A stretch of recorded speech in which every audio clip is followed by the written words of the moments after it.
Hi friends అందరైతే ఏం చేస్తున్నారు? ఇగో ఫస్ట్ టైం సున్నానికి అయితే వచ్చినాం. గుడికి అయితే సున్నం వేయాలి కదా. ఇంకా పోయిన సంవత్సరం వేసినాం. పండగ చేయాలంటే ఖచ్చితంగా గుడికి అయితే సున్నం అయితే వేయాల్సిందే. ఇంకా మాకైతే ఏ అవసరం ఉన్నా కానీ ఇగో ఈ షాప్లో అయితే తీసుకెళ్తాం అన్నట్టు.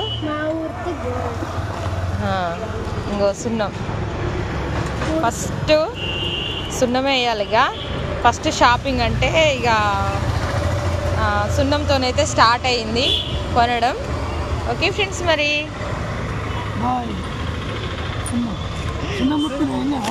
సున్నం ముట్టుకుంటే ఏమవుతుంది? ఓకే మరి ఇది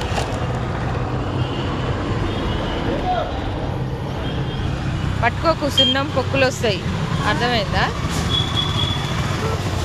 బాయ్ మరి.